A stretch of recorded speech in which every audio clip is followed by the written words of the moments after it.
we're so glad you're here with us. We know that since these are boxed lunches, you couldn't possibly be here for the food. So it must be the company, and that you thought it was going to be a great show. It's the title of the program. Isn't this a great title? And of course, what we ask ourselves is, how come we hadn't thought of that already, right? This is the cutest title. Maria thought of it, just so. No, I wish I don't take credit for that.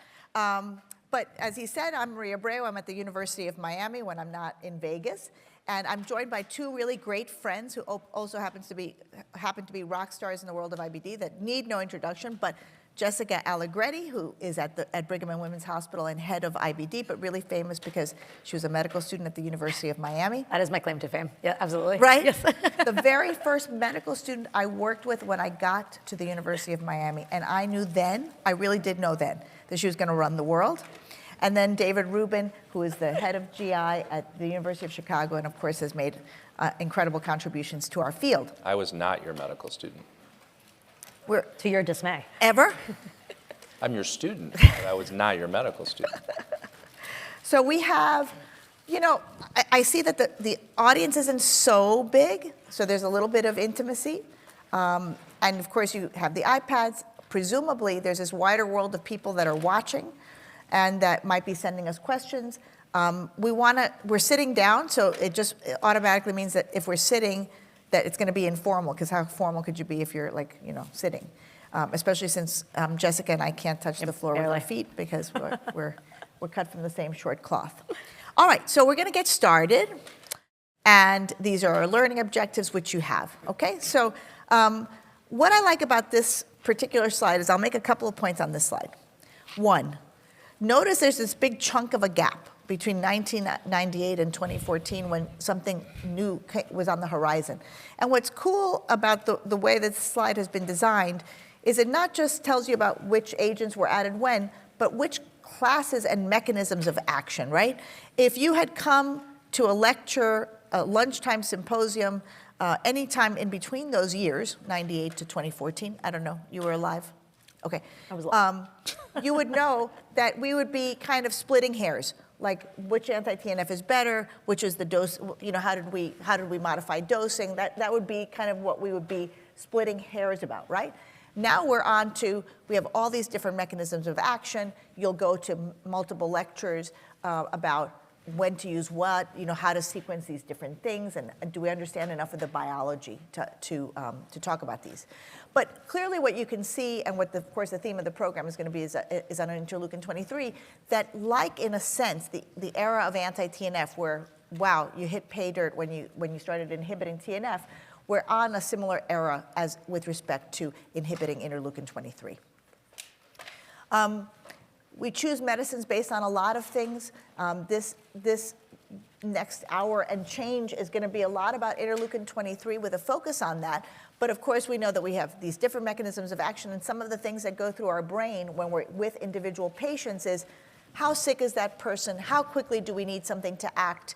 Do we have a history where they've just been through a lot of different medications and something? How many patients come to you and say, something always works at the beginning, but then it loses its mojo, and I'm always afraid that I'll have to go on to something else. And I find that fascinating, that there are these phenotypes where people really are kind of repeat offenders. They become refractory to a mechanism, and their immune system figures out a different way to continue this onslaught of inflammation.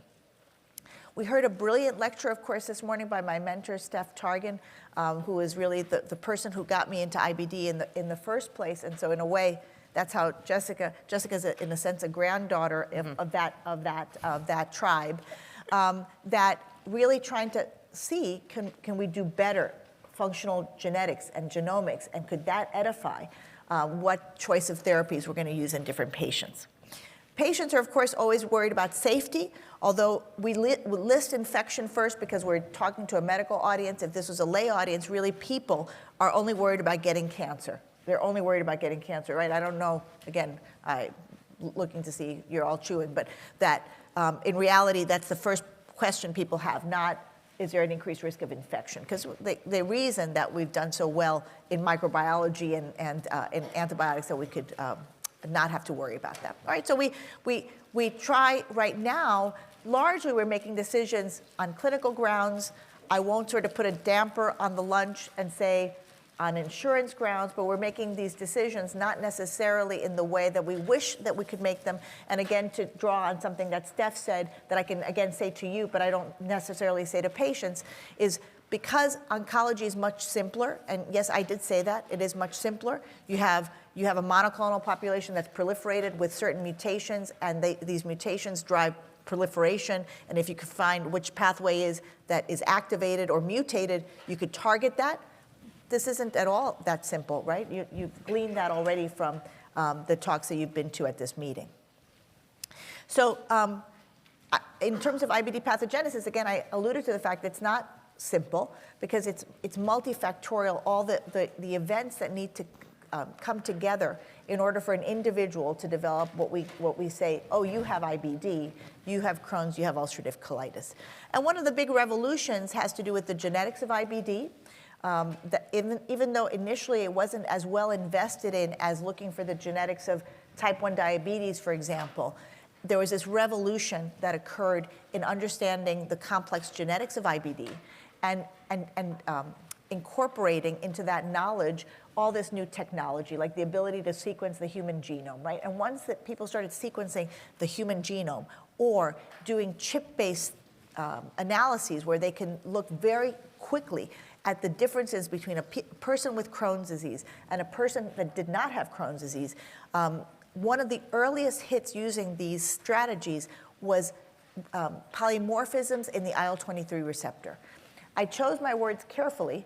Polymorphism just means that it's an area that we're different, genetically different between people. It's not a mutation. People that have these polymorphisms are normal. We have them in this audience. We're all a composite of all these different polymorphisms. And with respect to IL-23, which is the subject of our conversation today, polymorphisms in the receptor change the susceptibility to IBD. This slide is featuring those initial observations, which is that some polymorphisms are protective from developing IBD, protective. And actually, we're studying whether or not this is true across all populations, actually, whether people that are of Amerindian, i.e. from Latin America, and the Indians of Latin America, those genes, whether this gene is as relevant in those populations as it is in European populations, or is it relevant in those populations because they've been mixed up with Europeans, and on their chromosome, that little piece is coming from Europe, and those polymorphisms are coming from Europe. So there's a lot of, I think, richness that we still have to discover about the genetic regulation of IBD in an ancestral contextual way. So I'm building up a story, in case you can't tell, about why IL-23 turned out to be like something that we already had like an imagination that this was going to be important in IBD. The genetics was telling us that, right? That if you had certain things that these receptors could protect or increase the risk of developing IBD. So why target IL-23? Well, it turns out that IL-23 is very important at mucosal interfaces, right? We here are interested in that interface in the gut, right? In the gut. And so IL-23 is an important mechanism that we have to protect us against pathogens and pathogenic, because the entire gut immune system is not built around, let's develop IBD so people can go to a meeting in Vegas. It's built around the ability to fight off pathogens in the event that the boxed lunch doesn't turn out to be, all that it was intended to be. No, I'm sure it's absolutely fine. I'm sure it's been radiated and has nothing that's really real in it anyway, so that it's not gonna have any pathogens. I'm kidding. So IL-23 has, in a sense, it was an interesting choice because on the one hand, IL-23, we need some of it, right, to be protective, and in particular, we need certain like Th17 pathway stuff to protect that mucosal barrier. And we know from the human experiment where people were given an anti-IL-17 antibody to treat Crohn's disease that in fact placebo in that case did better than the drug, that people actually worsened when they received it. Conversely, if you haven't watched the ads, the non-Crohn's ads or the non-UC ads on television, there are a lot of ads for anti-IL-17 directed therapies for people who have psoriasis and other conditions where it's amazing, where anti-IL-17 turns out to be amazing. So there are these subtle differences between what happens in the gut because of, and that interface of having one epithelial cell layer keeping us from the outer world or from that inner world, and say skin and other conditions. This shows it diagrammatically here that in a sense what I'm saying is you need this IL-17 protective effect, but then things could really, like everything, that pendulum, you know, it's got to be that sweet spot, right? That sweet spot of biology where too little is bad and too much is bad. Okay. This shows it in a slightly different way, just to make the point that we start with T cells that are naive, that don't know like what they're going to grow up to be. In the context of the cytokines that are in there and the interaction with other cells, like antigen-presenting cells, they may go on to become these Th17 cells. Actually, I heard an absolutely brilliant talk in the microbiome and health and IBD section, like in the last session. And so this requires actually the presence of bacteria for this to occur. And so these Th17 cells could be like the ones that we need to protect our barrier, to keep the bacteria that are kind of constantly on that surface from, you know, attacking us. On the other hand, if there's interleukin-23, we come back to IL-23, in the environment of that T cell, that cell, instead of just being homeostatic, could go on to develop a lot of the cytokines that you're very familiar with even in the treatment and the pathogenesis of IBD, like TNF, like interferon gamma, and like IL-17. So this IL-23 and the levels of IL-23 locally turn out to be very important for the development of intestinal inflammation. And so I think this is a really cool video. You can see the epithelial barrier on the top. You can see this is meant to be a dendritic cell. It's busy in the mucosa secreting things like interleukin-23 and IL-1 and TNF. You can follow the color code. It's activating these T cells because, again, in the presence of IL-23, these T cells are now busy making Th17 and making these pro-inflammatory cytokines that are damaging that epithelial barrier, causing apoptosis of cells and IBD. This is actually to corroborate that. This is an older study that looks at something easy to see, which is that you can easily see that IL-23 expression is elevated in patients with active IBD, again corroborating that this is something being made locally in the gut that has implications for ongoing inflammation. So this is a New England Journal of Medicine review article from a couple of years ago that I think is a really interesting concept. And so there are a lot of immune-mediated diseases, right? And we divide ourselves in the world of medicine into you're a rheumatologist, or you're an ophthalmologist, you're a dermatologist, you're a gastroenterologist, and so we're organ system based. But at an immunological level, because again, in biology, you want to take advantage of things that seem to work, right? If you've got a good system going, you want to apply that system across a variety of things. You can see that if you've now looked at signature cytokines, that then things kind of segregate in a different way. And you can see that Crohn's and ulcerative colitis are driven by interleukin-23, and that there are other things like psoriatic arthritis and all that that also use IL-23 as a pathway. But I want to make an additional point on this slide, which is that you can see that in a sense the final common pathway is TNF-alpha. And I use this as an example of the fact that we got a little bit spoiled in IBD because TNF is so central to so many different processes across immune-mediated diseases that's why it fixed people's arthritis and why it fixed people's, occasional psoriasis or ankylosing spondylitis. We don't have that luxury when we use something that's more targeted. On the flip side, when we use something that's more targeted, we might have the opportunity to have less of a bypass. Because once you've inhibited TNF, if you've got IBD occurring in people who are already on an anti-TNF, good levels, we can get into the details, that is a person that is going to be very hard to treat with many of these medications. And that's a recurring Achilles heel in our world, which is that TNF refractory, anti-TNF refractory patients are the hardest to treat. One of the early ways, am I talking too much? Do you guys have any? No, you're watching the question. I have a question for you, Okay, as long as you're asked. I knew you would. I've always thought that TNF was upstream and IL-23 is more downstream, but you've sort of made it sound like TNF comes later. Is I that? think it does come later, because I think that these pathogenic, the source of TNF is multiple, right? Because actually probably, monocytes, macrophages are making goobs and gobs of TNF. There's also probably very important TNF production by T cells. The other thing that is hard for us, and I think is going to be more edified, and probably at some of the basic science talks at this meeting, single cell sequencing of human samples is going to be a big deal, because in a lot of research takes place in mice, and this is an area where mice are actually sufficiently different from humans that we don't know this.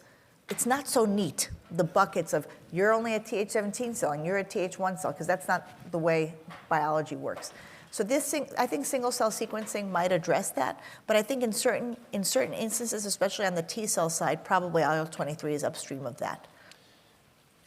May I ask one more? Of course. Well, so the role of IL-17 and the Th17 cells and the potential pro and anti-inflammatory functions.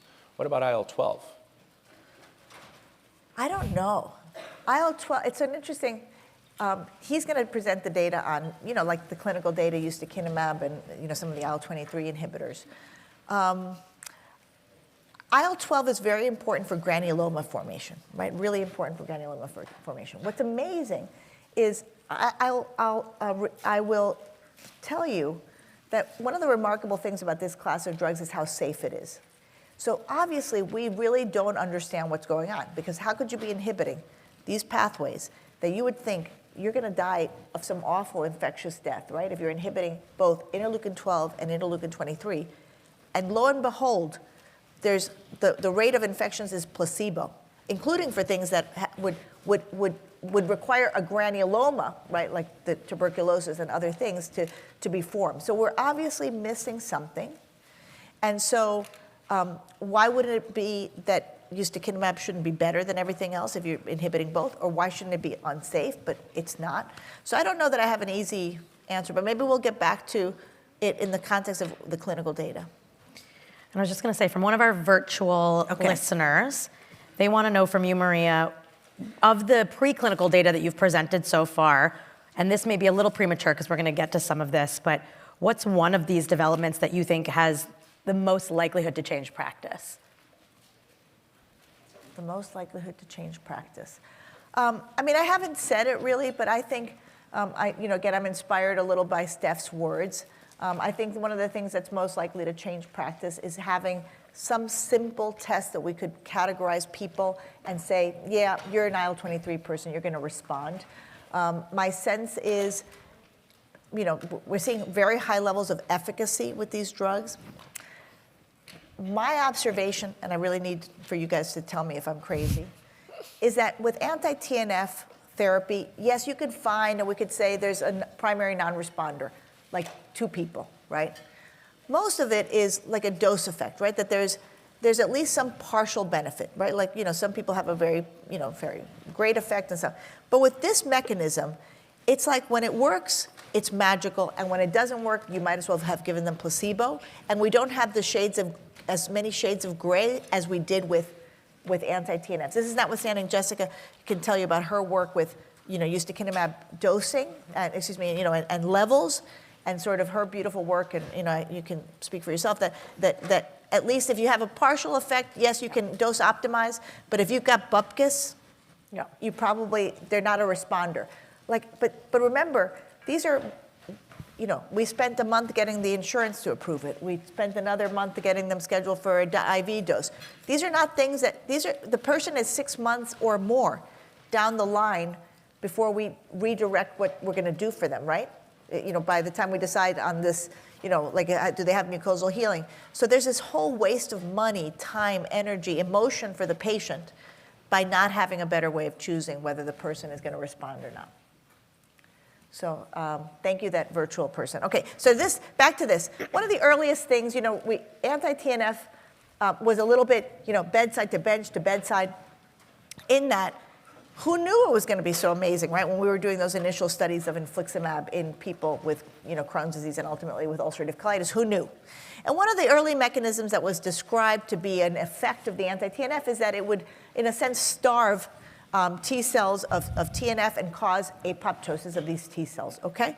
And so this work from Raja Atreya in Germany has found that if there's IL-23 in the environment, it can then protect these T cells that would otherwise undergo apoptosis and the person would have a great response to anti-TNF. It protects these T cells, it causes these T cells to proliferate, make more of them, and it's a mechanism by which you have resistance to anti-TNF. So I want to make that point that, again, IL-23 is this other link to having this negative impact on the efficacy of anti-TNF if you are that person. And it also sets Jessica up a little bit because she's going to talk to you about rational combination therapies and how do we pick, if we had all the money in the world and all the stuff in the world, what combinations of agents could we be using to treat IBD? So hopefully this is enough of a setup for you to get the next question right. Yay! Look at that. Yay! We don't actually get paid for this unless you get the questions right and wrong. Okay. But let me just push back on this a Okay. little bit. Do you think clinically this makes sense? Have you seen patients where you have administered IL-23 and then anti-TNF doesn't work as second line? Does this line up with you? I'm sorry, in the model that you... In clinical care, Yeah. does this impact how you sequence your therapies? I don't know if this does, remember, this could be, for all we know, this is a subset of people. For all we know, this is a subset of people that are not going to respond to this. Again, I think the related question is, if you've got someone already on an anti-TNF and now it lost its mojo, could you then give them an anti-IL-23 to rescue that phenotype? That has not been answered, and hasn't been answered even in some of the studies that we're going to be showing you. But it's an interesting question. And then, do we want to get to that point, or wouldn't we have wanted not even to be in that situation of causing that level of refractoriness? I liked how you said that. I would say that I recycle TNF after going to a different mechanism. Yeah. It would be of great interest to know if you go to IL-23, if that somehow enhances your ability to recycle TNF as a mechanism. Let's do that. Okay. Let's do that before the next Crohn's and Colitis Congress, which I hear is in San Francisco. All right, I'm advancing, but okay, great. I'll let David take it over. All right, well, let me take you through some of the clinical things. I know that many in this room are clinicians, and you have your own observations. And certainly there's been a race to market of some novel IL-23 inhibitors. And I want to give you the clinical data. I'm not going to show you safety, but mostly efficacy. But I'll start with a few important points and then give you some general observations for you to keep in mind as I go through these slides. The first one is to acknowledge the distinct targeting of our antibodies. And you're going to learn a little bit more about this from both Maria and Jessica. But let's just remind you that ustekinumab, the first drug available in both Crohn's disease and ulcerative colitis that has as its primary mechanism IL-23 inhibition, is actually an anti-P40 antibody. P40 is a subunit that's shared by not just IL-23, but also IL-12. That's why I asked Maria about that question, because we're not really sure what IL-12 does, nor do we understand fully why inhibition of it may or may not enhance or worsen the general clinical benefit of the therapy. Distinct from anti-P40 would be anti-P19, a different subunit. And you'll note on this cartoon that P19 is unique to IL-23. So you're not actually targeting or hitting or affecting in any known way IL-12. So the therapies that have been developed and are in development for P19 inhibition are IL-23 selective, or at least that's the way we talk about them. Now, there's some general observations that we've made as we think about these therapies, and I want to give those to you up front, and then I'm going to take you through some of the data.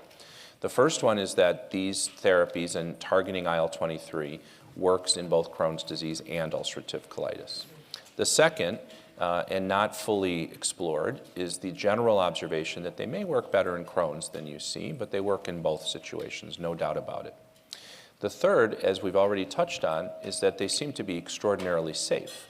We don't see activation of latent TB across the world experience with ustekinumab, and the subsequent IL-23 drugs backs that up. And in general, we think of these as very safe drugs. My very rudimentary understanding of this, not being an immunologist like Maria, has been more that IL-23 acts where you have inflammation, and it's not more ubiquitous and involved in infection surveillance or prevention the way TNF does, and inhibition of TNF leads to infections. So those are some of the things to keep in mind. And I want to then go through some of the general trials and evidence we have with some basic takeaway messages to put things in context. We'll start with ustekinumab. The UNITY trials looked at ustekinumab for the treatment of Crohn's disease, patients who had not responded to conventional therapies and in some situations had already been exposed to biological strategies. Mostly it was anti-TNF, as we see in many of these trials. And you can see the two induction studies there, UNITY 1 and UNITY 2. UNITY 1 were, by definition, patients who had been TNF exposed. That means usually they were either TNF resistant or lost response to TNF. They could have also, though, received TNF and been intolerant to it. That's what exposed means. And UNITY 2, which were predominantly naive patients. They hadn't been exposed to anti-TNF. And of course, in Crohn's, repeatedly we see this theme that when you have been not on other biological therapies, which may be just a marker of shorter disease duration, you do better with whatever therapy you're about to receive. You can also see the immunity study on the right there, which is the maintenance data for ustekinumab. And you can appreciate on the left induction, which was intravenous, weight-based dosing, 6 milligrams per kilogram versus a standard dose of 130 milligrams. And on the right, the 90 milligrams every 8 or every 12 weeks. In many parts of the world, it's offered at either interval in maintenance phase. In the United States, we use the every 8 week, and that's how it was labeled. And in general, that's because, as you can see there, at least numerically, the every 8 week worked better. And if you actually looked at subset analyses, every 8 week especially works better in patients with complex Crohn's or those who've been exposed to biologics before they get on this drug. The UNIFY trials were ustekinumab in ulcerative colitis. And you can see here they also looked at the induction arms of either 130 milligrams or 6 mg per kg. And then you can see the standard results there looking at remission, clinical response, and endoscopic healing. In our studies of induction, we've looked at standard outcomes after those infusions, and we have used the 6 milligram per kilogram dosing. And in maintenance, we've adopted, as I said, the 90 every 8. I want to highlight for you what was unique about UNIFY and things that moved our field forward, as Janssen has nicely done when they developed this particular program, is we had for the first time an endpoint of a combined endoscopic and histologic healing. Now, why is that relevant? Well, it was actually the FDA that suggested if you wanted to use the term mucosal healing, it wasn't sufficient to show endoscopic improvement. That was just what you saw with the scope. And true to form, to understand what's happening at the level of the mucosa, we acknowledge there's some role of understanding what the histology looks like. Now, whether that's actually the right endpoint for treating, we haven't completely understood yet, but I would suggest to you that it probably is in some ways. I also want to highlight for you the results that you're seeing here, which is how fast ustekinumab works. And the important thing to understand that is so you can tell patients. If I give you this drug, it's likely if you're going to do well, you're going to notice within the first 1 or 2 weeks that you're immediately feeling better. I think that's a really important message, and to riff on what I said this morning about small molecules, it suggests you can avoid steroids. And so here are the histoendoscopic mucosal healing data. I want to highlight again for you that the every 8 weeks seems to be a better interval for your maintenance. That's why we use it. And you may have patients who ask you to go every 12. You should know what psoriasis is every 12, but at a lower dose, 45 milligrams. And in general, I haven't supported that for most of my patients. Nonetheless, you can see what histoendoscopic healing looks like, but more importantly, you can see some clinical outcomes from it. The patients who achieve that level of healing, endoscopic improvement plus a histological control, were more likely to continue doing well than if they had achieved either one of those endpoints alone. So we've all had patients where it looks okay on scope, but the biopsies show activity you didn't appreciate. And we certainly have patients who look inflamed on scope. We call it some level, but the histology is less. That's very well described. So importantly here, if you have both of those, the endoscopic improvement, which is a Mayo score of 0 or 1, with histology improvement, those patients do much better. So ustekinumab educated us. The mechanism works in Crohn's and UC. We have a novel endpoint in ulcerative colitis that has really set the stage and standard for all of our other UC trials going forward. And we certainly learned a lot about safety and this concept of IV induction and subcutaneous maintenance. So there was much that did to advance our field. It made sense, though, to start thinking about could we be more selective and what could we do with P19s.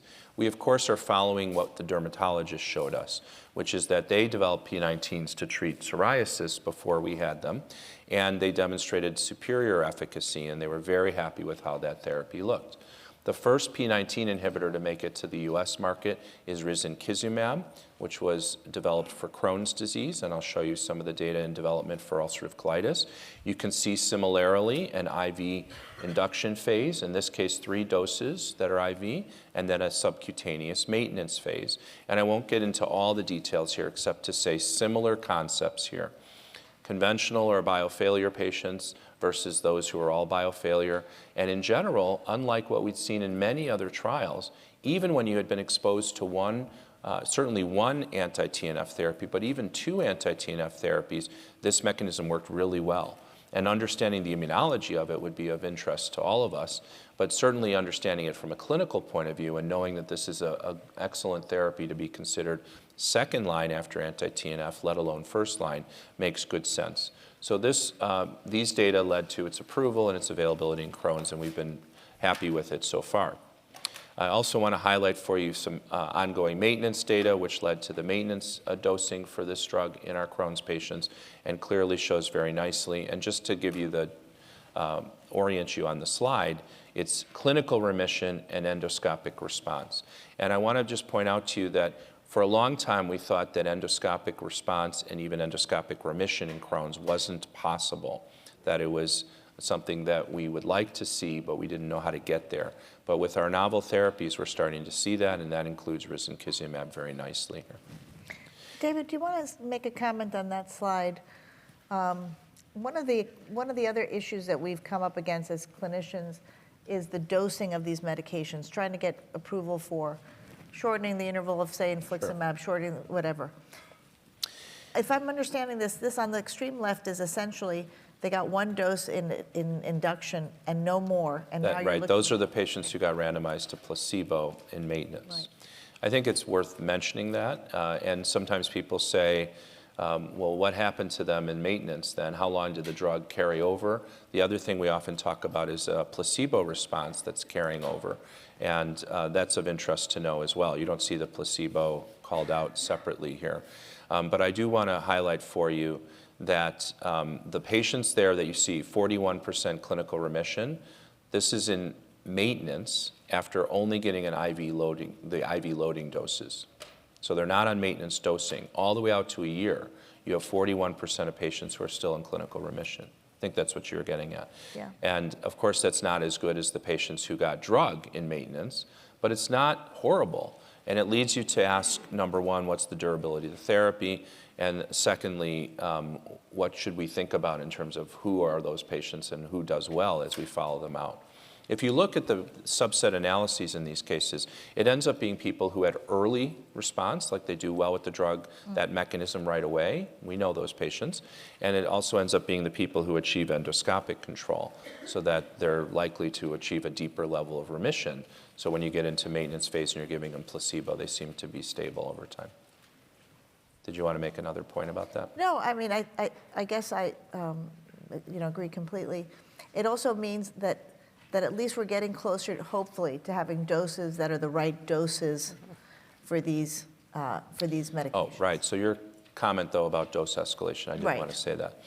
In the earliest days of ustekinumab, Yeah. and you'll comment further on this, Jessica, we had our first 500 patients with Crohn's who we gave Usta at the University of Chicago.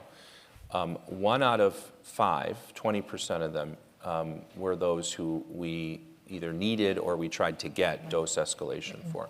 And that was a larger number than perhaps we would have anticipated, but it's not uncommon. We all take care of patients with IBD and see that they seem to need dose escalation. And to your point earlier, Maria, and to Jessica's work as well, we did not see dose escalation work in people who were primary non-responders. It was the people who were responders but not remitters, or the people who remitted but then lost response where dose escalation worked. That's all with ustekinumab. With risankizumab in Crohn's, we've only tried to give dose escalation to a small number. We haven't gotten insurance approval for many of them, and I'm not sure if it's at the same rate as what we saw with Usta, but I think it's early for us to know that in the real world. I don't know, Jessica, what do you think? We've done something similar. So, and I'll go through this a little bit more during my section, but similarly, we have found that in the patients who are primary non-responders, really there's very little utility in dose escalation in the ustekinumab population. But there is a good percentage of patients, about 50% actually, who will recapture with dose escalation if they've had a partial response or a secondary loss of response. I'm curious though, as we're presenting, we're talking about doses. Do either of you ever use the 180 dose, or are you exclusively using the 360? I'm only using 360. Right, only using the 360. Similar. I think with the safety, and even if it's only a numerical edge, and also maybe because we're in a referral-based sort of biased practice, Right. I stick with the higher doses Right. otherwise. But I'm sure others in the room may have some experience differently, and you'll teach us about that too. Risankizumab is being studied in ulcerative colitis. These are phase 3 data that have been presented. And just to orient you to these results, this is a stacked bar where you have the clinical response in light blue and clinical remission in dark blue at 12 weeks after induction phase. That's similar to what we do with Crohn's. And you can appreciate that the therapy clearly works in this disease state. And of course, we're expecting it to move forward. Now let's move on to a different P19 inhibitor. This is mirikizumab, which is now available in the US for ulcerative colitis, moderate to severe UC. And similarly, we have an IV induction phase and then subcutaneous maintenance phasing.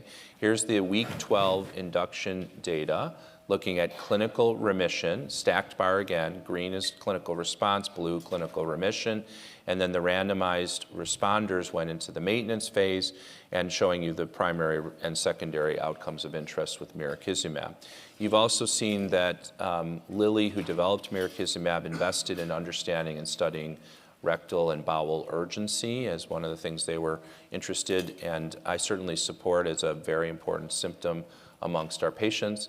There's nothing specifically unique to mirikizumab that treats urgency, but I certainly appreciate the value of studying it so we can include it and think about it in all the other therapies we use and always ask patients about it. And we did include it in the ulcerative colitis guidelines from the ACG in 2019, and it is being included in the next version of those that we're finishing now. Now, also, mirikizumab is being studied in Crohn's. Not surprisingly, why wouldn't they?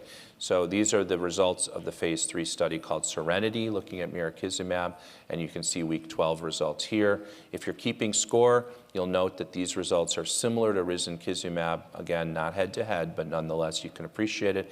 And you can see dose ranging here, which interestingly suggested that the 600 milligram dose, the middle dose, was better with mirikizumab, and we'll see how this proceeds and which dose is going to ultimately be the winner, and I think 600 will probably be it.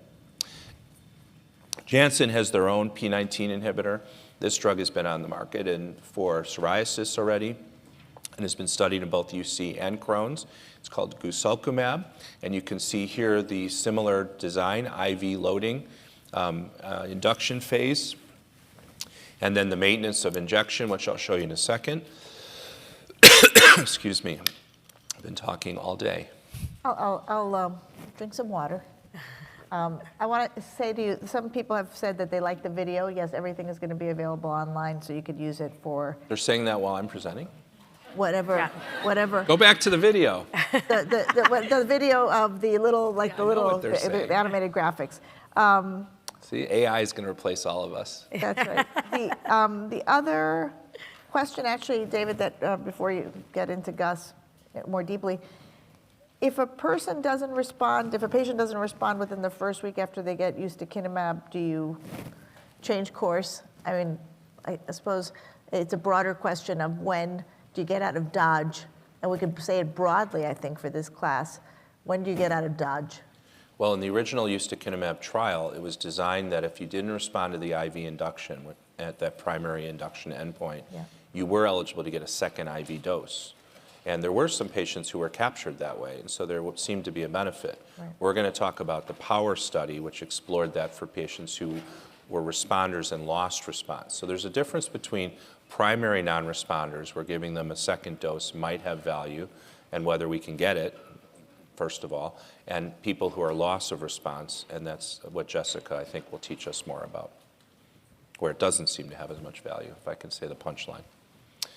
Getting back to Gus, you can see the induction data, and you see here, again, we have 2 different doses compared with placebo, and you can see that the doses look similar, but what's of great interest is how the maintenance study was designed, where there were some options to consider here and think about in terms of how patients would follow up. And you can appreciate the complexity of this, but looking at what IV dose followed by what injection dose for maintenance would be the best combination. And it looks like the 600 to 200 is the winner here in doing well. And those are quite impressive response and remission rates out to week 48. A very effective therapy in Crohn's. And we're going to hear the potential immunologic and molecular explanation for that particular very nice observation. And of course, Gus is also being studied in ulcerative colitis, and we'll be talking lots more about that as well. Yeah. David, I have another question for you. How do you define endoscopic response? And I actually think in this context, I'd like to say not necessarily, there's always that technical definition in each study. You have to read the fine print of how they define endoscopic response. But what do you say to your colleagues, your GI colleagues, in terms of what should they be looking for? How should they be evaluating by colonoscopy to make that decision? Well, I'll start by saying that endoscopic response is only part of how I assess patients who are responding to therapy in Crohn's. And I prefer looking at serum CRP. I prefer looking at, of course, the patient-reported outcomes. And then when I do endoscopic assessments, I am certainly looking for either complete healing of the bowel, which is possible and happens, or at least substantial improvement of the ulcers. And of course, as you're experienced, and there's many in this room who are, you can appreciate when an ulcer is healing versus one that hasn't changed at all. You also probably have a pretty good pretest probability of those ulcers that seem like they're not going to heal when you see those deep furrowing sort of bear claw types of ulcerations. But I've seen those heal too.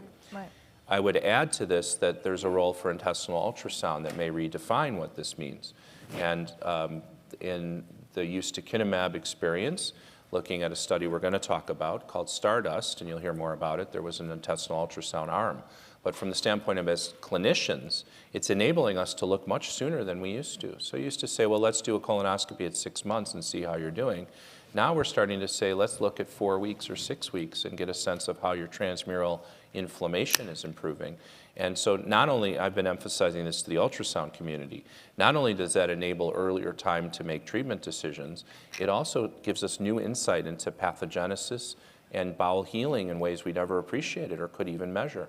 So I think that that's a whole other conversation, but I think it's very important. Right. And I usually, whatever I'm doing, I usually plan 6 weeks after I start a therapy to do something objective to reassess.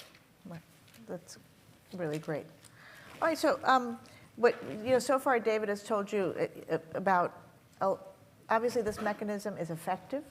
We're going to have, we already have multiple choices, and we have some already in the pipeline that are, I'm sure, going to get approval for Crohn's and ulcerative colitis.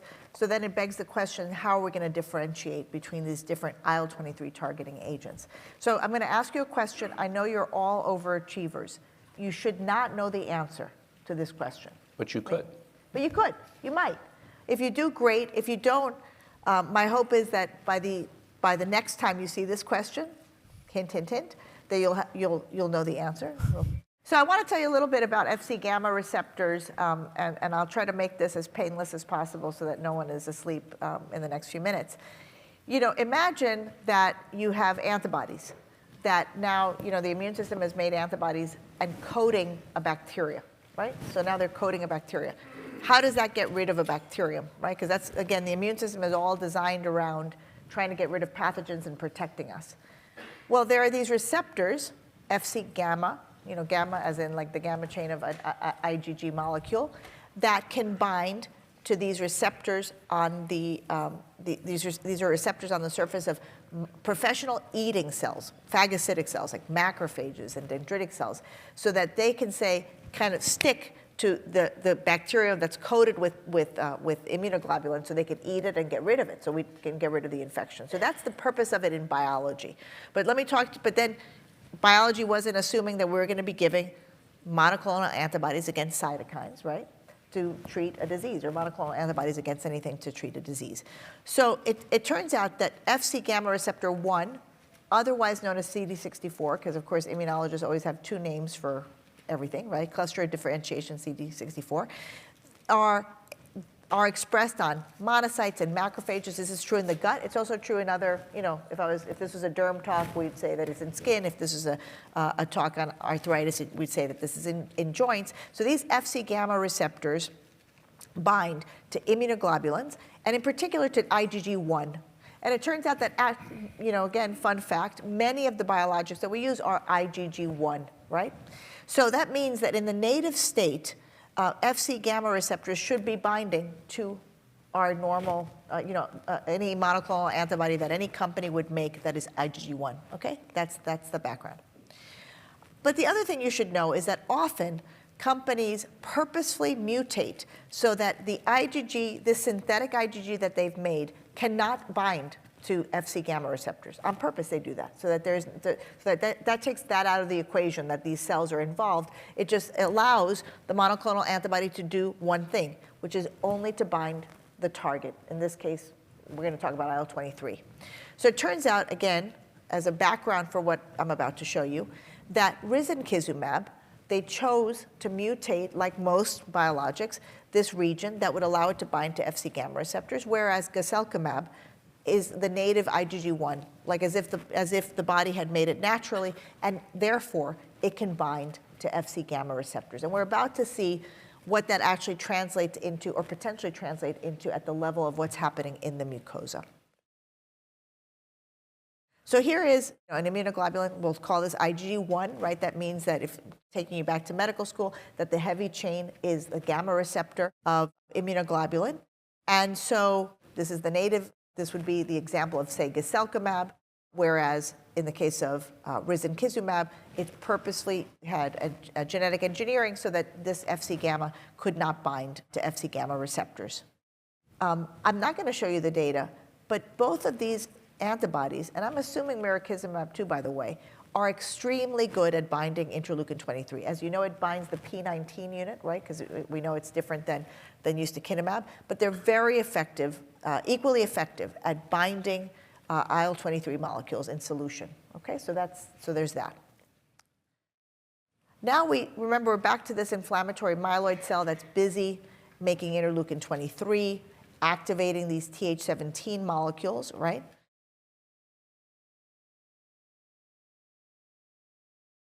So this cell is making IL-23, turning on and upsetting these Th17 cells that are going to go on to develop, cause bad IBD. In the case of something like risankizumab that has this mutated, gamma chain of IgG1, it cannot bind the surface of that monocyte that's expressing Fc gamma receptors. Okay, so all the binding of interleukin-23 is happening in solution. But not on the surface of the cell. So here's the cell making it. It's binding it in solution, not sort of targeted to the cell that's making it. By contrast here, if you have a normal IgG1, in this case it's gaselkamab, it can bind the Fc gamma receptors on the surface of the actual cell that is busy making interleukin-23. And there's biological evidence, experimental evidence, I should say, that in point of fact this is happening, that you can stimulate a cell, it will make interleukin-23, and guselkumab bound to the cell itself is busy capturing the generated interleukin-23. So this is actually something we can show, I say we, the royal we, not me, can show experimentally is happening in the case of guselkumab that happens not to occur with risankizumab. Again, I'll make the point that in solution, they're both binding beautifully interleukin-23. Okay, so with that as a backdrop. So does the implication is that it may be clinically more effective, clinically more durable? What do you think this will translate into? Yeah, that in a sense that now you're getting this extra bang for your buck because now this interleukin-23 that's being secreted by the cell can't go very far because it's going to be, some of it is going to be captured. What proportion is captured locally versus makes it out into its nearby environment to then come in contact with the antibody, that remains to be seen. But it may, what would be curious is, you know, I don't know about you, but I'm not busy looking at the dosing of these medications, right?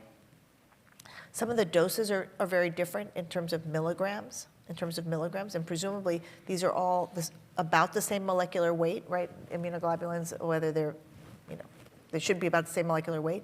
And so maybe it represents that. I certainly think that these drugs are safe, so it's not an issue of safety one way or another. But I think it's a curious thing that this occurs. The other curious thing is that this mechanism of action, it highlights how, you know, there are all these little subtle differences between these medications that we use, and only over time do we appreciate like why there might be differences in efficacy. But, you know, to your point, David, we'll see if that changes the equation of rapidity or of efficacy or of durability of response. So my follow-on question is just if you were going to measure a serum concentration of guselkumab, is it going to reflect adequately what we need to see, or is there a much greater percentage of the antibody that's actually bound to cells that we're not going to even appreciate, that we used to not know about? Right. I just reviewed a paper that has to do with anti-TNFs and actually harkens back to the work that Andres Jaurer did when he was at the University of Miami, that looked at tissue concentrations of infliximab. And to cut to the chase. And TNF. They also measured TNF. I don't want to say too much about the paper. I don't remember who wrote it and if you could possibly be here in the audience. But I thought you wrote it with Andres. No, this paper I just reviewed. Oh. I just reviewed a paper for Sorry. the IBD Journal. I don't know that paper. And I was talking about your paper. Yeah, I know you're talking about our paper. But they found very similar things to our paper. But what was nice about their paper is that in their paper, what they found was that the tissue levels of the anti-TNF did a better job of predicting the long term, whether they were going to respond for a longer period of time. So the tip of the iceberg is what we're measuring in serum. It's just, you know, measuring in tissue, of course, is always going to be more cumbersome, but probably is going to be very edifying. And back to what David is asking me, one wonders if with this mechanism, will this allow there to be greater local concentrations of this antibody? That's all speculative, by the way. What I'm saying is all speculative. Because again, maybe you're going to see this question again. Guselkumab can bind this CD64, whereas risankizumab can't. All right. Guess what? We have the question again. Who knew? Not me. No, we had no idea. All right, so now you get a second chance. Look at that. Gosh. Good job. Great job. This is stressful. This is stressful. So Good, thank you. Before I move on into the next section, we've got a couple of questions from the audience here. So for patients that have either lost or had partial response to ustekinumab, would you consider using an IL-23 in those patients, or do you feel like they've then failed the mechanism and you should move on? Well, in the risankizumab Crohn's study, they allowed patients to have been exposed to ustekinumab. Those data have been presented. And it worked. 50% of the patients who had prior use to experience had a response to risankizumab. And in our own experience at U of C, we've described that and published it as well. It was almost 75%. So I think the answer to that is yes. I would ask the opposite, which is if you start with a P19, is there value to going to a P40, to ustekinumab second?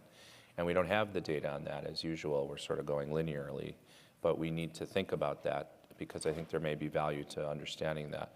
I have a colleague who believes it is true, but we need to prove it. And then along those lines, Maria, is there an ideal patient, either Crohn's or UC, where you feel like this is really the agent you should be using first line, this mechanism? It's a great question. You know, in the early days of ustekinumab, I used to think, well, in that rare exception where someone has granulomatous Crohn's disease, maybe they'll respond better, right? And that turned out not to be the case, not to be the case. I think what we're learning is that ileal Crohn's disease behaves very differently than colonic Crohn's disease. It certainly responds slower to therapy, and the gene expression at every level, even in isolated lymphocytes or in isolated monocytes and macrophages from ileum compared to colon, they're different. But at least in subgroup analysis, everybody seems, if they're going to respond, they respond, right? The ileum takes longer to improve, right? When people have spent the time to look at endoscopy results, I'm not sure that this has been studied as carefully with this, but in that same study that David was alluding to that looks at endoscopic intestinal ultrasound in people who are on ustekinumab, again, the ileum was slower to respond compared to the colon, always responds faster. So I'm not sure I have an answer. I'd love to know that answer, actually. I think we're going to put a little bit of energy into that. I think it's worth putting energy into it now that we have this new generation of version 2.0 and have these IL-23 inhibitors, which are clearly very effective, so that we can really understand, since it's a more, in my mind, black and white signal with these IL-23 inhibitors, can we find a phenotype? But a priori, I think we'll get to it, like how we would position this, but this seems to work well and is very safe, and I often am erring on the side of starting with this therapy. I'd prefer to start with this therapy than anti-TNF generally. Go for it. All right, so we've really set this section up quite nicely, so thank you to my co-presenters. So really, we've talked a lot about the efficacy of these agents, but what happens if you start to lose response? How can you really optimize this mechanism? And then how do we think about rational combination therapies? So we're gonna go through some of the data that has helped start to sort this out. So we've mentioned the POWER study, but what the POWER study was is really looking at patients with moderate to severe Crohn's disease who had already been initiated on ustekinumab. They had already undergone IV induction and were already in the maintenance phase and had experienced a secondary loss of response. So these are patients who had initially done well and are now losing response. And at that time, they enter into the study and are randomized either to an IV reinduction, so they get another IV loading dose, or they're basically continued on this standard sub-Q maintenance. So none of these patients were on Q4 or Q6 week dosing, only Q8 week standard dosing, which I think is important to note. And I think you might think, well, why do this study? I think there was a lot of initial question around, would IV reloading actually be better than just increasing the sub-Q dose to Q4, Q6, which one had been quite hard to get from an insurance standpoint, and two is very expensive. So if we could potentially recapture these patients with an IV reload, could we keep them then on this standard 8-week dose? So I think that's sort of a little bit of the background going into this study, and you can see here the time points at which patients were assessed, and the primary endpoint was really looking at a clinical response at week 16. And I know we sort of mentioned this already, but the spoiler alert was that unfortunately this study did not ultimately meet its primary endpoint. As you can see here, among all comers into the study, there wasn't a statistically significant difference of clinical response at week 16, although you can appreciate that there is a numerical difference of the proportion of patients who did achieve a clinical response at week 16 in the IV reload group compared to the sub-Q maintenance group. And that holds true for patients who are bio-naive, although the numbers of the bio-naive patients in the study are pretty small. Those who had experienced one prior biologic and two, but you see that starts to fall off once the patients are very exposed, 3 or more. And then when we look at the endoscopic remission rates here at week 16 as well, you see basically a marginal, a p-value of 0.04 among all the patients who had experienced this outcome with the IV reload compared to those in the sub-Q maintenance, but we don't see those signals across, the different individual subtypes, significantly so, for the most part. So I think, again, ultimately, this study did not meet its primary endpoint, but if you start to look at some of the subgroup analyses that were done in the study, you ask yourself, well, should we be doing this in some patients? Is this a rational strategy? And I think a lot of it ultimately in clinical practice depends on where you practice. In my region, I find getting IV reloads almost impossible. I don't know if you guys have anything different, but I actually have an easier time escalating the sub-Q maintenance. And so that was one of the reasons why we chose to study this a bit more in depth. And so as we've been sort of discussing throughout the study, at our group, we did look at what happened to patients who had lost response to ustekinumab and then were escalated to either Q4 or Q6 week dosing. And we found that about 50% of patients did recapture with that maintenance dose escalation. And now we're actually in a prospective way studying, is there a difference between Q4 and Q6? Because I think we don't really know the difference between those two dosing strategies. Are you guys doing more IV reloads in practice, or you tend to just shorten your dosing interval? I haven't. I have a couple questions for you, though. Please. My first question is, when you look at something like this, which is a pretty hard objective endpoint, endoscopic remission, there's clearly benefit here. Yeah. And so which patient, give us a phenotype of somebody in whom you would really do this if cost wasn't an issue. And then I'm going to ask my next question, which is maybe instead of IV, what about giving 2 injections, giving a double sub-Q dose? And is that going to be similar in pharmacokinetics, and would you consider it? My third is, does this do the same in UC, or do you think it's all Crohn's? Those are all great questions. And so I do think ultimately when you see this study, yes, it ultimately didn't meet its primary endpoint, but I agree there is some interest here, and there clearly are some patients who will derive benefit from this method, of recapture. And so I think, to me, again, for those who have had a primary non-response, I don't find that sort of going through these great lengths to try to recapture has been very helpful or successful in my own practice and in what's been published. So I think that the patient who has had a secondary loss of response, I do think there is utility in either, in doing an IV reload, and honestly, and sometimes I'll then also potentially shorten the interval of maintenance depending on what we've found. And I think to your point, endoscopic remission is a hard endpoint. If you had seen endoscopic response, the patient was starting to feel better, you probably wouldn't give up on that therapy. Also, depending on where they were in their treatment cycle. Is this a patient who's already failed multiple things and you're actually starting to derive some benefit? You're not going to give up so easily in that patient population. And so to ultimately answer your question, yes, I would be doing this in a number of patients, but we have had a few instances, to your question around the sub-Q, where we couldn't get this approved, and we actually worked really closely with our pharmacy team to actually mimic the IV load with sub-Q, and actually were able to do that instead, and actually had good success with that as well. So I do think there is some utility in the, sort of updosing the sub-Q, giving a bit more that way, and actually doing the same thing you would be with the IV reload. Or have you done something similar? I have. Since you asked the question, I'm assuming you did. This wasn't a setup. I have done it in a few people. I don't know to say whether it's as effective as this would be. But to me, this is also reflecting the challenges we face in clinical trials, right? Yeah. Looking at an endpoint that gives you a negative result when you look at other things where there's clearly some value in some patients. Yeah.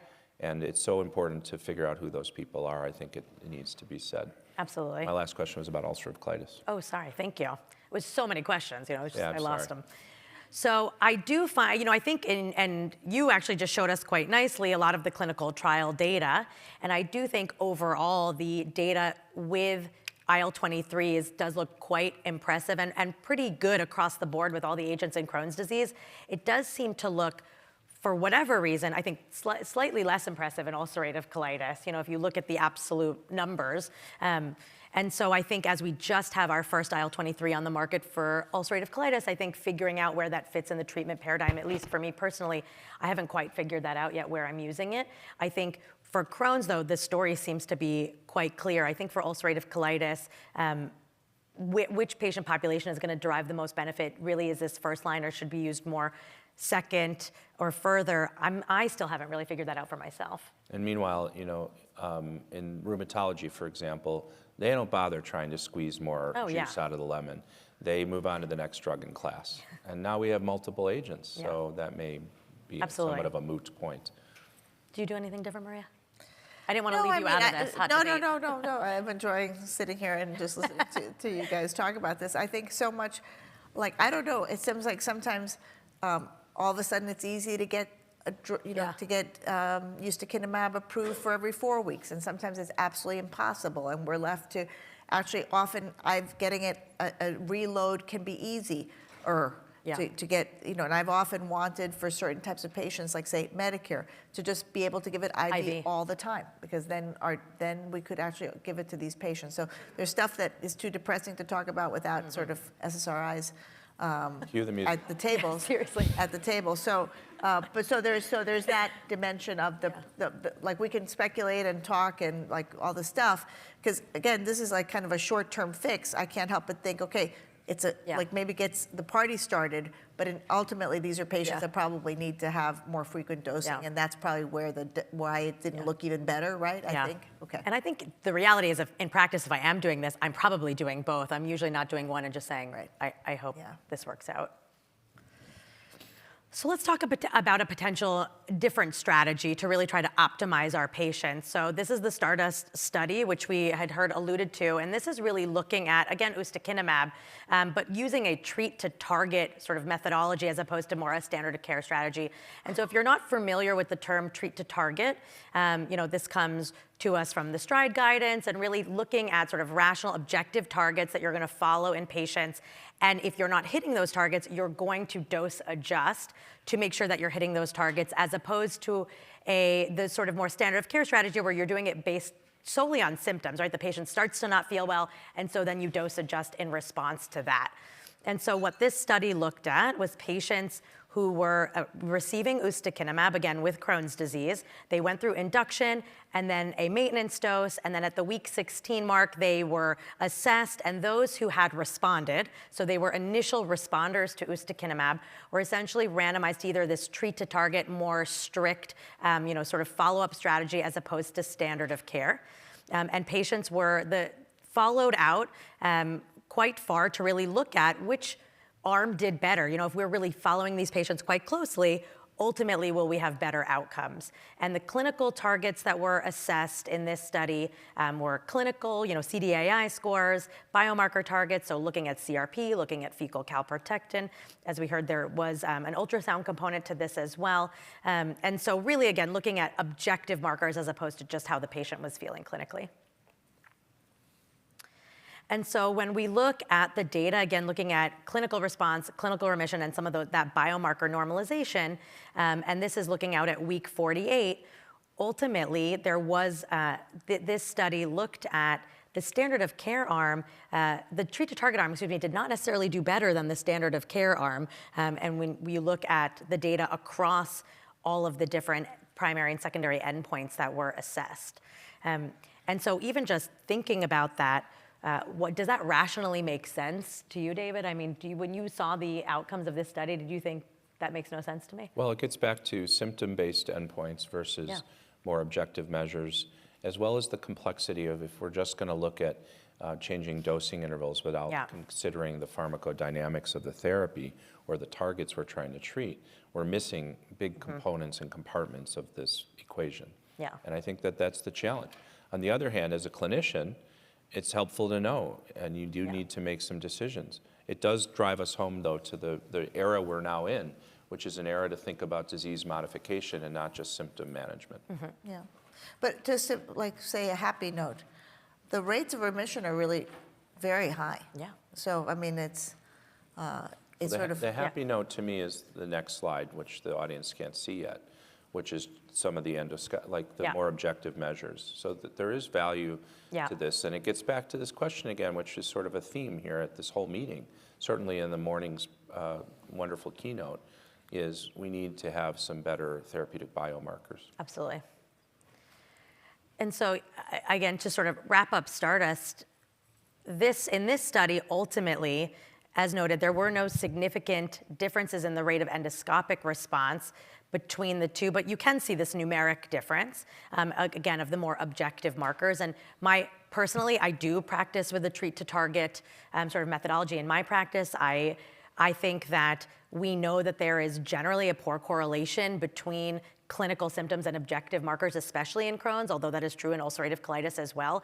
And so I always say, like, when I ultimately do that scope, I don't want to be surprised. I want to know already what I'm going to find. So I like, following objective markers along the way so that you can really dose optimize or adjust as needed. So that is how I practice. But in this study, again, dose escalation rates were about 42% in the treat to target group. So again, patients were not hitting those outcomes, so we were making an adjustment, compared to 30% in the standard of care arm. So it's not that nobody was getting dose optimized in the standard of care arm, just slightly less. And shortening of dose intervals, notably, of course, did lead to increase in the ustekinumab trough levels, but that did not significantly increase endoscopic or clinical response rates. Again, so thinking about TDM with these mechanisms, how do we think about trough levels? Are you guys doing TDM in this mechanism or looking at trough levels to? No. Also no, but For ustekinumab. for ustekinumab. I do. I think it's helpful if they're very low. I think it's occasionally helpful when it's almost zero, and then we can get approval for another IV load, as an example. Honestly, insurance is probably the biggest driver. There is one of payer, needing or at least one payer, who requires a Yeah. ustekinumab level before they'll let you do anything. these. Same. It's interesting how they cherry pick data to decide such things. Right. And then after you order that level that they wanted you to get, they tell the patient it was experimental. Incredible. So the last section that I'm going to be covering, and I think Maria set this up beautifully, is really thinking about combinations of therapies. Unfortunately, we still have a lot of room for improvement with regards to response rates and regard to which patients are responding to what drug. And until we have that holy grail test that tells us which mechanism patients are going to respond to, a lot of what we're doing is trial and error, unfortunately. And so thinking about, especially some of these very refractory patients, should we be layering different mechanisms on to really be able to achieve some of those higher response rates that we ultimately hope for? And this could look, several ways. Maybe you put them on at the same time, maybe you're layering them. And so I think that there's certainly a lot of discovery now happening in this space, and thinking about what combinations make sense, both from an efficacy standpoint, but also, of course, from a safety standpoint, I think is really important. And there's some investigation going on to this work. So, of course, we're here talking mostly about IL-23s. And so there is a lot of work going into looking at anti-IL-23s plus anti-TNF. And I think, as we heard earlier from Maria about this TNF resistance story, I think there is a biologic plausibility as to why this combination really does make sense. Are you potentially then really potentiating that anti-TNF to hopefully work better? I think David's question earlier about the sequencing of this, I think, is really interesting, and I'm down to do that study that we just proposed. So, but we have data from the Vega study, which I will share with you in just a minute. And again, these are looking at combinations of anti-TNF and anti-IL-23s. The Duet programs are ongoing, so for both Crohn's and UC. And so hopefully we'll have some readout data from those not too long. They actually enrolled quite quickly. There are other mechanism combinations that are being looked at. So anti-integrin plus anti-TNF plus methotrexate is another sort of combination trial that is also ongoing.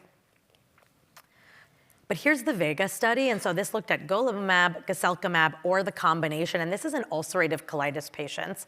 And so this study had an induction phase that was the combination phase, which again, patients were either on monotherapy with either of these agents or combination, and then they all moved into a monotherapy phase. Everyone in the guselkumab or combination arm went on to Gus. If you received golimumab initially, you stayed on golimumab in the monotherapy phase. And so here is the clinical endpoints. And as you can see here in the combination arm, we see pretty impressive both clinical response and remission rates, both at week 12. And then we see a slight drop-off in response, but actually an increase in remission, leading out. So potentially if you did well at induction, and again, these are patients who were dropped off the anti-TNF out at the week 38 endpoint. And we see in second place, essentially in this study, you see the guselkumab arm looking quite good as well. And so there does seem to be some real interest and rational explanation for why we might do combination, whether it be upfront just for induction or even further out in maintenance. And I think once we see the readouts from the DUET studies, we'll have a lot more information about this. Great. Yeah.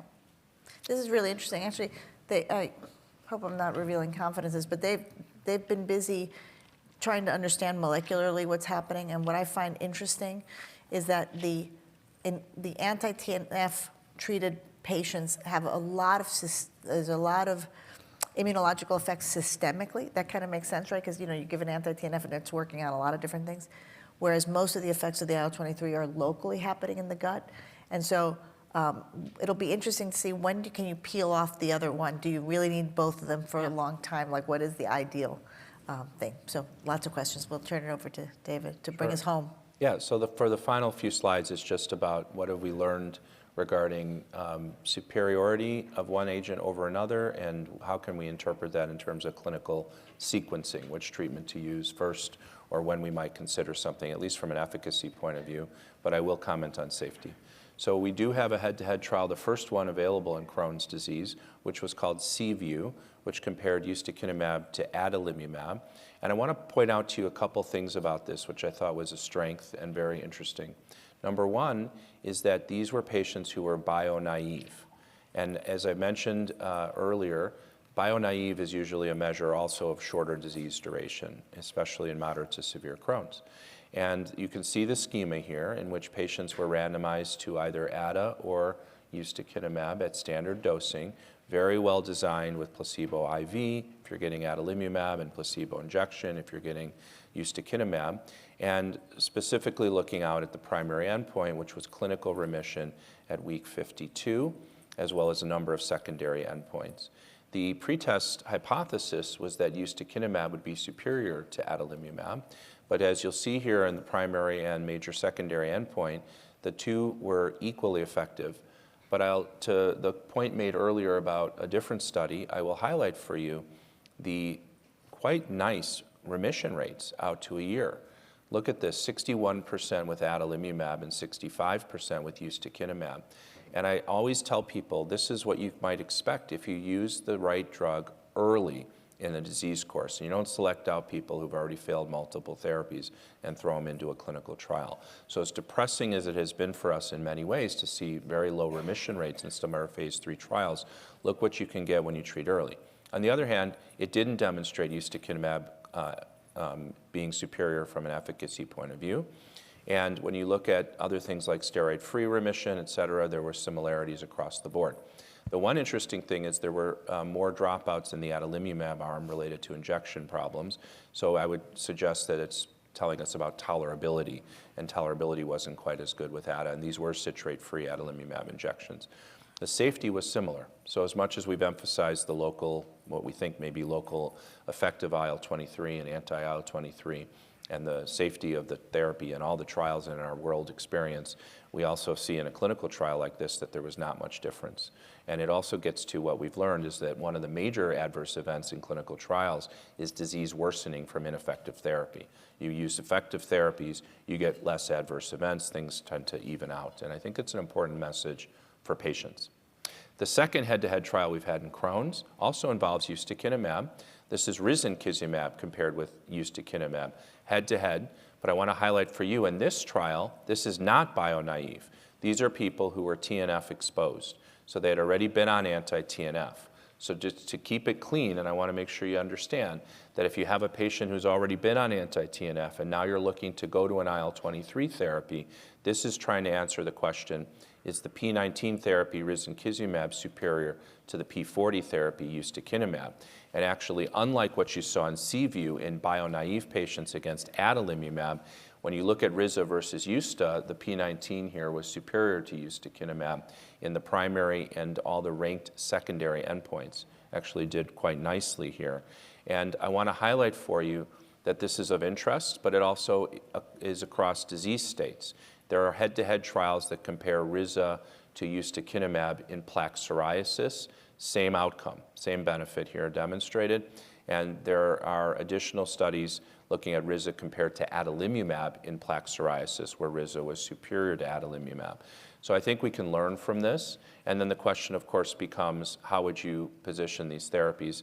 Is this efficacy difference one that will make you consider this drug over Usta? Remember, though, this is in patients who were TNF exposed. So specifically that group of people, I would suggest to you that CView informs us a little bit, but the real world and other evidence would suggest that in bio-naive patients, it might be a wash and there's likely to be equal benefit, and therefore you shouldn't be as worried about that in that scenario. Safety was similar, very safe agents. We know this mechanism offers that for our patients, which is why in combo studies, I think leaving the IL-23 on board is something that patients will like and makes sense from that point of view at least. So with that, dear moderator, I hand it back to you. All right. Wrap us, and we can certainly spend some time answering questions. We're bringing it home. All right. So hopefully, we've left you with these SMART goals or things that we hope you've learned, which is that, that IL-23 is obviously a very important pathway, and that's going to be part of our armamentarium in treating these patients. We still are trying to figure out in our own minds how we optimize these therapies, how we pick the right types of patients, and hopefully, I think there are a couple of questions in the queue about that. And then we're going to have a lot more choices in terms of these inhibitors in treating our patients with IBD. So I'm going to ask a couple of more. Actually, I was looking at my phone because one of the questions here was whether ustekinumab binds to CD64. So I found articles that there are lots of different ways that you can mutate antibodies so that they won't bind to CD64. And I couldn't find ustekinumab on that list, but I don't know the answer to that question in a quick Google search up here from the stage. So we'll have to get back to you on that. I think there are a couple. David mentioned that these drugs are safe, right? But there's one person who puts in here that this must be someone who's got a skewed patient population, that they've had 3 patients with common variable immunodeficiency where ustekinumab didn't look so safe. So I think it just acknowledges that people who have immunodeficiency syndromes, if you kick the chair out from their immune system in any way, you might really upset the apple cart. But for all intents and purposes, I think that I can't remember a patient that I thought, wow, this must be that ustekinumab is immunosuppressing them. And of course, I don't feel like I don't have enough experience yet with Riza to tell you otherwise. So I don't know if you Did they tell you what their adverse events were? Significant infection, sepsis. Have you seen infections in Usta-treated patients on chemo? I guess that's kind of an interesting thing. I mean, Jordan Axelrod and others have been interested in studying people who have cancer and they have IBD, and what do we know if we continue their biologic agents? And so I'm wondering, Jessica, what do you do? I mean, people, the population is getting older that we're caring for. They're going to have cancer. Yeah, so I think that a little bit depends on what type of cancer that they have and what they're going to be treated with, and also which biologic you're currently using. I think all of those variables do come into play.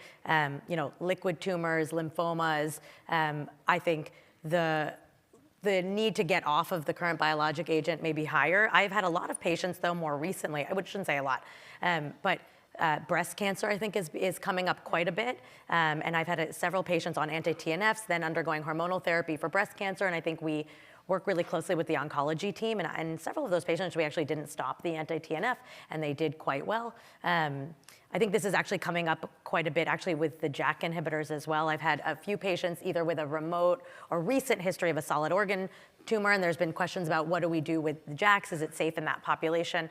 And so I think that for me, I think a lot depends on the cancer, what they're being treated with, and really how bad their IBD is too, right? I mean, you really do have to manage both. And so. Have you used IL-23 inhibitors for immune checkpoint colitis?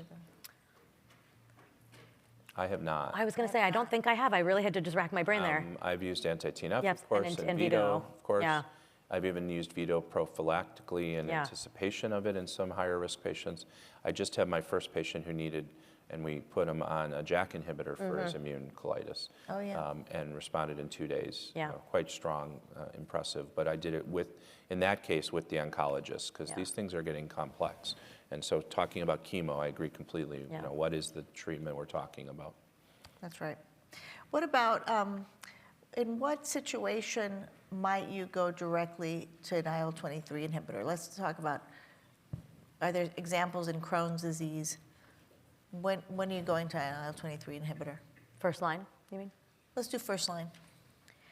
Yeah, so I think I feel like I always have Marla in my head a little bit about if the patient has earned an anti-TNF or not, how sick they are, how severe their disease is, what extraintestinal manifestations they may have.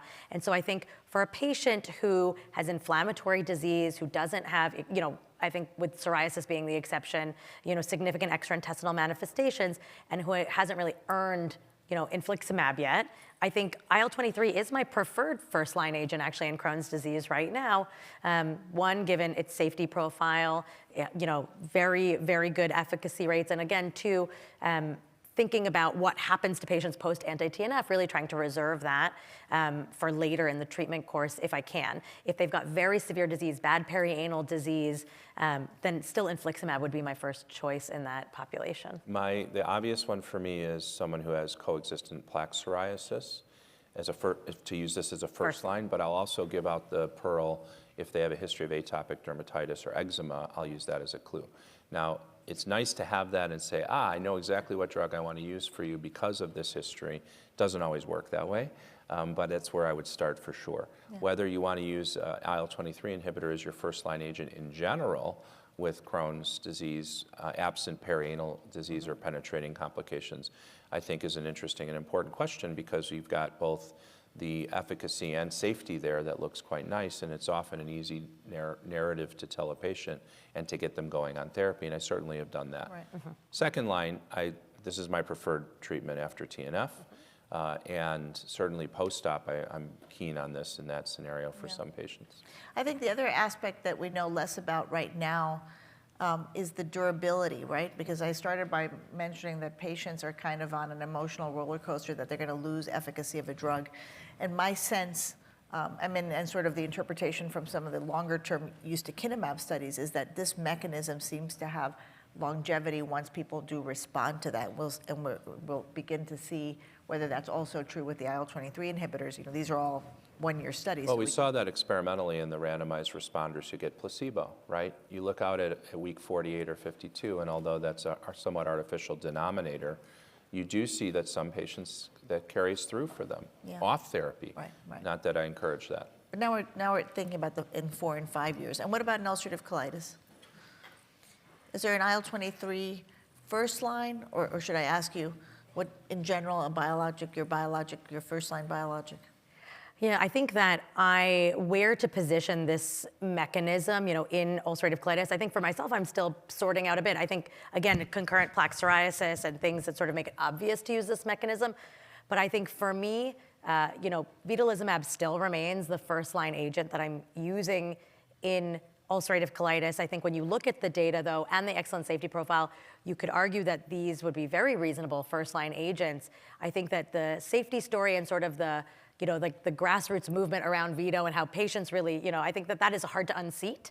And so I think for me, that still remains my first line, but I do think that these agents, again, for me, I sort of delineate, have you earned infliximab because you have very severe pancolitis, you've been hospitalized, et cetera. So if you haven't, then I think vedolizumab or an anti-IL-23, I think are very reasonable first-line choices. I'm using more S1Ps as first line. You are? In the moderate population, to be fair. And we all know who those are when you see their scopes and know what they're doing. And then I jump to veto, and I think that it works after S1P, so I'm comfortable with that currently. I think ustekinumab still has a role in ulcerative colitis, and as much as we have good data for mirikizumab, I don't have real-world experience with that yet. Additional resources, you can check out the QR code as Yeah. you walk to the next And With if the you want little those videos, videos. those little videos, if you want to be cool with your GI fellows or whoever you're trying to impress on a first date. All right, guys, thank you so much for being a great audience.